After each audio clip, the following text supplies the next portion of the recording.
Alright, welcome everyone to a different video, I guess.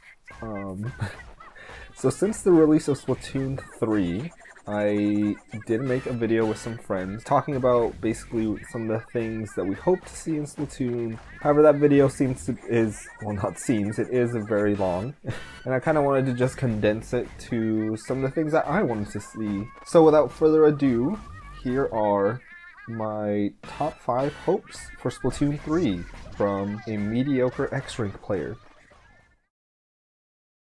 So with my first hope, I hope they introduce more dynamic or diverse maps. What I mean by this is that if you pay attention, almost every single map in Splatoon is just a mirrored image of its other half.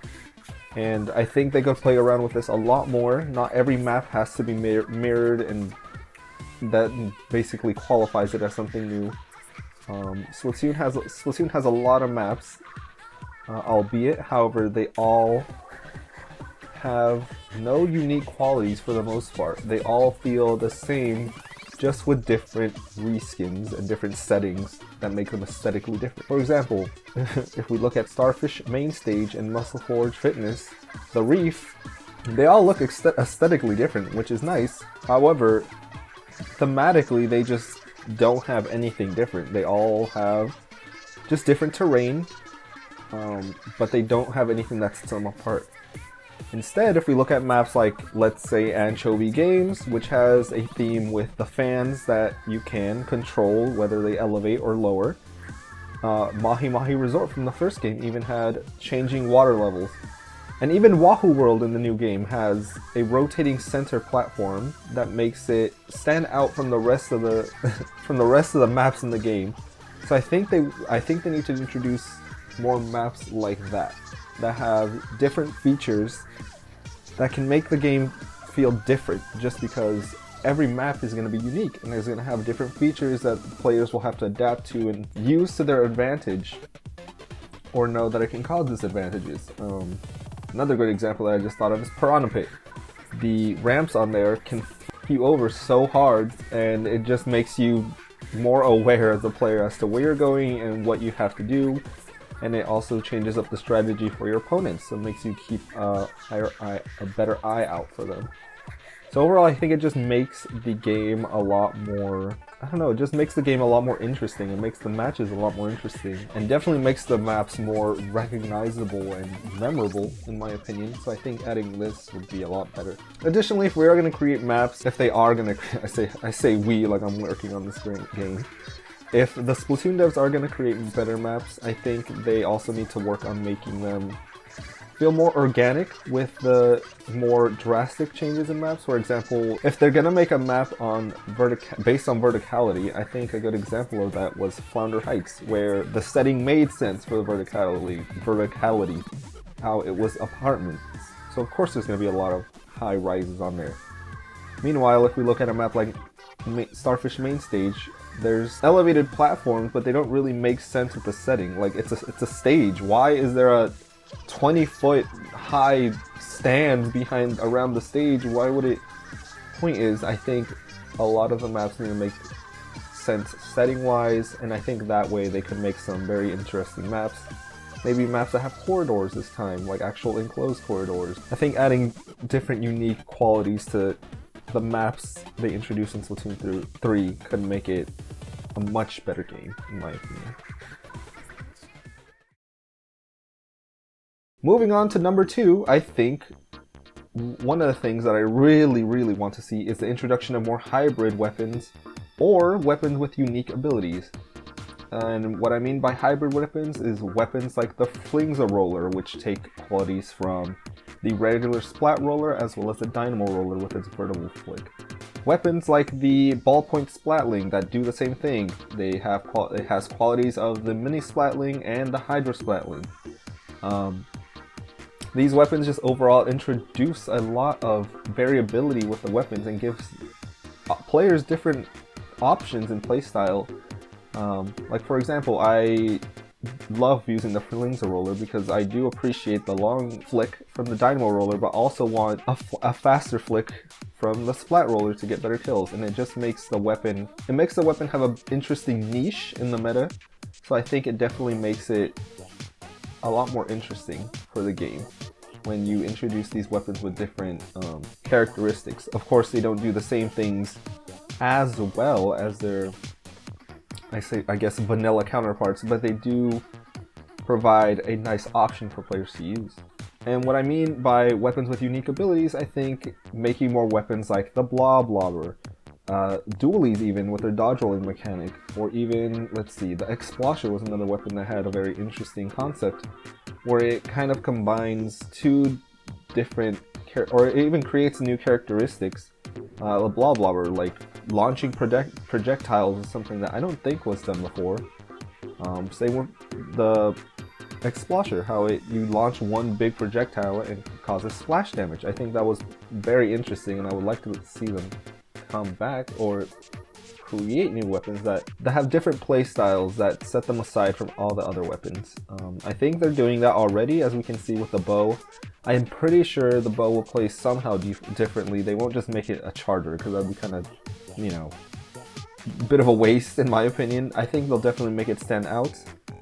Another idea I had is maybe they could introduce, now that lore-wise Octolings are part of Inkling society, there can be opportunity for more Octo technology. And we saw in the story mode of Splatoon 2 that one of the bosses, the Octo Samurai, whatever he's called, he has this roller that he can ride on, and he like speeds to the ground and can like splat you in one hit. Maybe they could tie in something like that, where they add like a charge mechanic to a roller and things like that. So I definitely think that would also help boost the variability that we have within the game. When I say weapons, I also mean specials. I think specials can definitely be reworked. It looks like they definitely are. It looks like they're combining different specials, which is good. They seemingly combined the Inkjet with the Inkzooka from Splatoon 1, making it a sort of big blast that you send out and it creates splash damage, instead of the Inkzooka just being a extremely fast one-shot weapon that just travels over objects and stuff like that. So I think it's definitely going in the right direction. And as we saw with this new screenshot that they posted, it seems that they combined Killer Whale with Stingray, as well as missiles, because there's multiple of them. So I think that they're definitely going in the right direction. However, I did see that apparently there are missiles in the game due to a screenshot, so I'm hoping they're not, because bruh. But anyway, moving on to my third point, they need to improve game communication, especially for mediocre X-Rank players like myself. I think we need more communications options instead of just this way and booyah or ouch when you die, because it can sometimes get a little difficult in some modes, specifically Clan Blitz. You don't really know what role you're really playing or what role your team wants you to play. Adding an expanded menu of commands would be interesting. For example, they could add something, because I believe the right and left cross pad aren't even used at this point. They could add something like move forward, fall back, things like that. I think would make the game a lot more easy to understand for some players. It would definitely make for better plays in terms of online. I don't think they'll add full-on voice chat, because this is Nintendo and they don't like voice chat, and I don't want people screaming in my ear, so I don't blame them. But maybe they could even make some specific commands apply to specific modes. For example, tower control, you could have a command that says ride tower, or protect tower, protect me, things like that. Or for Clan Blitz, give clams, or defend, things like that. Just give us options to communicate with our teammates more. I think it would make the game a lot more enjoyable, in the sense that you'll understand what to do in some modes better, especially if some players are more experienced than you. You can definitely get their advice more, and I think players would benefit from learning about what to do in certain situations from people. Moving on to number 4, Super Sea Snail and Money usage. In Splatoon 2, there are some uses for Super Sea Snails. I believe you can re-roll gear, increase the amount of gear slots you have. However, I think that's pretty much all you use them for. After you kind of have all of your gear slots, there kind of is no point to using your sea snails anymore. At least I don't. I have so many sea snails in my game. It's not even, I can't do anything with them. So I think maybe giving them more usage in Splatoon 3 would be amazing. Maybe you could even have the ability to change the main abilities where applicable. Of course, we can't have you having Ninja Squid on shoes and shit like that, but you know, I think giving the ability of players to change the main ability on a piece of clothes they really like would be pretty cool. They're already doing that with Splatnet, so I think if they just made it part of the in-game, the base game itself would be pretty cool. Same goes for money. Once you buy all the weapons and the gear, your money just stacks up and you're just... I've seen so many players that have the max amount of money, which is 999 something thousand. They have no use for money. Give us the ability to buy chunks of money, buy sea snails even, or just give us the opportunity to buy other things. Apartments maybe? But I don't know, just give us more options to use our money and sea snails on, since for right now they just seem kind of like a hoarded currency in the game. Alright, and now we move on to my last hope for Splatoon 3. Number 5. Remove Clam Blitz. No, I'm just kidding. No. Well, no. What I really want them to do is to give a more in-depth story and a more, I guess not serious, but a better introduction to the lore of Splatoon. Seemingly from the first game, the story mode in the Splatoon series even, has been absolutely secondary to the game. Almost no one plays the entire story mode at all. They just seemingly walk over it, and the stories are honestly quite forgettable in some instances if it weren't for the characters who actually participate, aka Callie and Marie. Yeah, it's arguably forgettable in most instances since they follow the same formula of the hero story of X must save Y from Z. In this case, our hero, which is us, must save whoever person, which is whether it's Inklings or just Callie in the second game. They must be saved from Octavio because they are evil, because reasons of history that are explained through collectibles in the game, which I think is not the right way to do things. I think they have to change up the formula for the stories. I would prefer them to go in the route of the Octo expansion. I think the Octo expansion did a great job in presenting a story. It had a much different tone compared to the normal story, so I think it was a lot more charming, and it definitely had a lot better way of introducing the background of the characters we already knew, like Pearl and Marina. We got to learn more about them, where they come from, how they even met. Sure, it's all done through reading text similar to the scrolls, but it's presented in a much more organic manner in the way of an online chat. So I think making things fit together like that is a lot better for the game. And that's why I think a lot of people enjoyed Octo Expansion, because it made it a much more excellent side story. Aside from that, it was a lot more challenging and a lot more diverse with its levels. There were a lot of different challenges, whether it was riding an inkjet all the way to the finish, rolling an 8-ball all the way to the end, beating different NPCs in different battles, things like that. I think that's the reason it made it all very enjoyable in the end, and it made an excellent story to just learn about and play through along the way. Not only that, but it also introduced us to this absolute bop.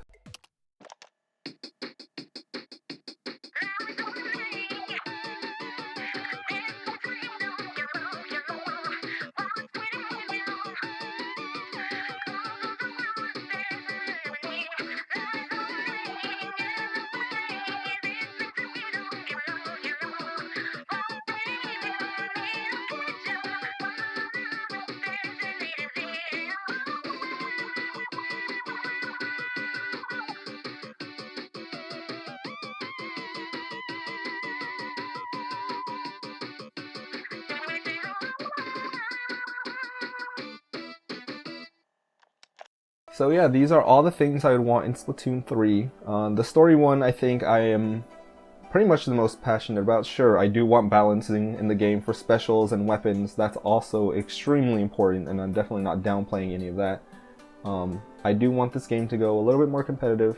It seems like there's a lot of people who put time and energy into this game, and it seems like they're not being, I guess, recognized by Nintendo just because Nintendo they aren't really pushing this game towards being a competitive mode. So I think if the Splatoon developers kind of work on balancing the game, it'll make it a lot better.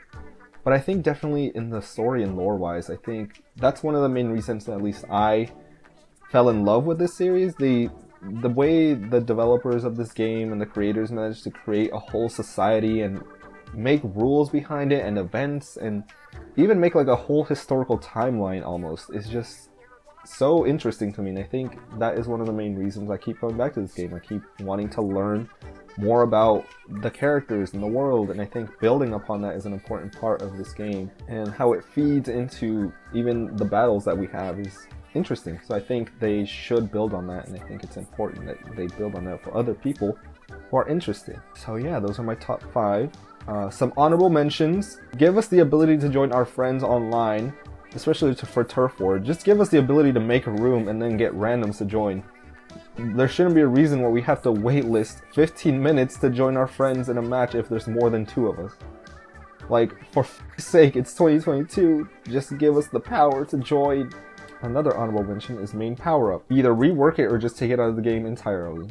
Just make the buffs part of the weapon if you really want to do that. Just give whatever weapon you want to give damage up to, just give it naturally in the game. That way players will have to adapt and we don't have to hedge our bets on whether they have main power-up to boost their abilities or not. I think they should just take it out because it's currently the way it's implemented. It's a little unfair how some weapons get damage up and other weapons just get painting ability. So I think that's definitely one issue that needs to be targeted and fixed. Those are all my hopes for Splatoon 3. I hope you guys enjoyed. I hope you agree with some of the things. If you don't, feel free to let me know in the comments. Feel free to tell me what you hope for in Splatoon 3. And if I have other videos of my mediocre X-Rank gameplays, if you'd like to see those, feel free to subscribe and comment or whatever. So yeah, you can all hear from me later, I guess, once we get more Splatoon 3 news. And I'm super hyped, and I know everyone else is as well. Well, goodbye.